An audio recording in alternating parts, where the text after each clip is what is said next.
सुप्रभात बच्चों। आज हम करेंगे व्याकरण के अध्याय नंबर 1 का रिवीजन। ये भी यूटी सिलेबस में आएगा। कल हमने हिंदी का किया था, आज व्याकरण का। और यूटी होंगे आपके 15 के तुरंत बाद। 15 की छुट्टी होगी तो 16 से शुरू हो जाएंगे। तो आप अपनी तैयारी थोड़ी अच्छी से और भी करें। तो पहला चैप्टर हमारा भाषा, लिपि और व्याकरण। प्रश्न इस तरह से होंगे जिस तरह से कल बताए गए थे कि ऑप्शन में होंगे सारे।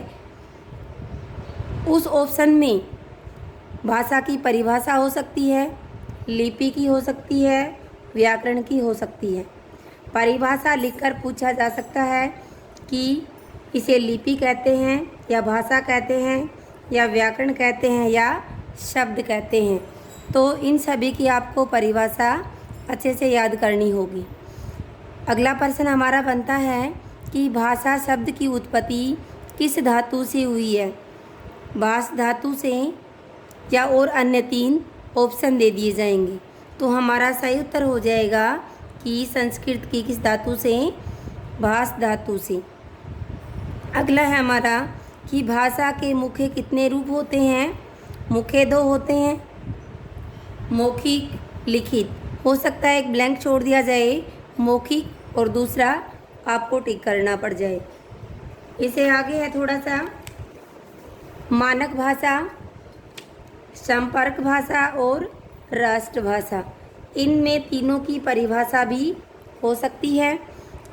इन परिभाषाओं, एक परिभाषा को लेकर ये भी पूछा जा सकता है कि ये इसे राष्ट्रभाषा कहते हैं या संपर्क भाषा कहते हैं या मानक भाषा कहते हैं। तो आप यह भी जानें इसमें जो भी तीनों चारों भाषाएं दी गई हैं इनकी भी आप डेफिनेशन याद करेंगे। अगला है बोली एवं उपभाषा। इसी तरह से बोली में भी ऑप्शन दिए जाएंगे आपको और उसी से पूछा जाएगा कि सीमित क्षेत्र में बोले जाने वाली भाषा को स्थानीय रूप को क्या कहते हैं। बोली कहते हैं, उपभाषा कहते हैं या पश्चिमी हिंदी कहते हैं या पूर्वी हिंदी कहा जाता है, क्या कहते हैं, ये आपको पता करना होगा। इसे आगे हमारा उपभाषाएं और बोली में इनमें से कोई भी एक बोली दे दी जाएगी। आपसे पूछा जाएगा कि ये पूर्वी हिंदी की है या पश्चिमी हिंदी की है या राजस्थानी है या पहाड़ी हिंदी है या बिहारी हिंदी है। इनमें से कोई 4 ऑप्शन होंगे और इनमें से कोई एक के बारे में पूछा जाएगा। हो सकता है इनमें से सारे देकर इनमें से कोई एक ऑप्शन दे दे। इस तरह के भी प्रश्न हो सकते हैं। आगे लिपि और व्याकरण का भी बताया था मैंने। आगे एक प्रश्न और भी बनता है कि व्याकरण के मुख्य कितने विभाग होते हैं। 2, 3, 4, 6। तो आपका सही उत्तर क्या बनेगा। 3 विभाग होते हैं, वर्ण विचार, शब्द और वाक्य विचार।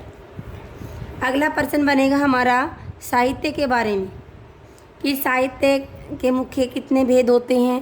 तो आपको पता होना चाहिए गद्य साहित्य और पद्य साहित्य। संख्या के अलावा ये भी पूछा जा सकता है कि साहित्य के एक भाग गद्य साहित्य है तो दूसरा क्या होगा। खालिस्तान देकर ऑप्शन दे दिए जाएंगे तो आपको उसमें भी आपको पता करना होगा कि कौन सा है। एक गद्य साहित्य और पद्य साहित्य दोनों के बारे में पता होना चाहिए कि ये किसके काम आता है और ये किस काम आता है। जैसे गद्य साहित्य सरल साधारण भाषा में संचित ज्ञान कोश को गद्य साहित्य कहते हैं।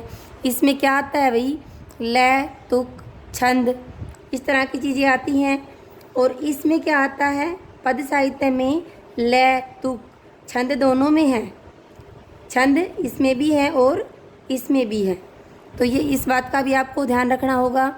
ये भी हो सकता है कि निबंध, कहानी ये किस में आता है, गद्य साहित्य में या पद्य साहित्य में।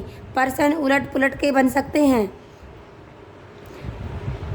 कि कहानी, नाटक, समरण, रेखाचित्र, इनमें सारे नहीं मिलेंगे आपको। एक जैसे एक दे दिया मैंने कि कहानी गद्य साहित्य में आती है, पद्य साहित्य में आती है, बोली में आती है, किस में आती है, तो आपको पता होना चाहिए। इसके अलावा कविता, खंड काव्य, गीता काव्य, महाकाव्य, दोहा, कविता, गीत, गज़ल, कुंडलियाँ आदि ये किस में आती हैं। इनमें से भी कोई एक ऑप्शन उठा लूँगी और पूछ लूँगी कि गद्य साहित्य है कि या पद्य साहित्य है, तो इनको भी एक बार आप ध्यानपूर्वक अच्छे से पढ़ेंगे। इसके अलावा थोड़ा सा बुक वर्क देखें। प्रश्न नंबर 1 में देवनागरी लिपि का विकास किस लिपि से हुआ, रोमन, फारसी, ब्राह्मी या और कोई, तो सही उत्तर हमारा क्या हो जाएगा, तीसरा। अगला है व्याकरण भाषा को प्रदान करता है अशिथिलता, एकरूपता, अवस्था, तो क्या करता है, सेकंड वाला ऑप्शन हमारा सही हो जाएगा, एकरूपता। अगला है हमारा प्रश्न, भाषा का व्याकरण की दृष्टि से शुद्ध रूप क्या कहलाता है, संपर्क भाषा, राजभाषा या मानक भाषा, तो क्या कहलाएगा, मानक भाषा कहलाएगा। अगला है हमारा, प्रत्येक भाषा को लिखने की अपनी लिपि होती है, व्याकरण होती है या बोली होती है, तो पहला ऑप्शन सही होगा, क्या होती है, लिपि होती है। ये मिलान है, ये इस तरह से मिलान नहीं होंगे, मिलान नहीं आएंगे, ये भी सारे ऑप्शन में ही आएंगे। धन्यवाद।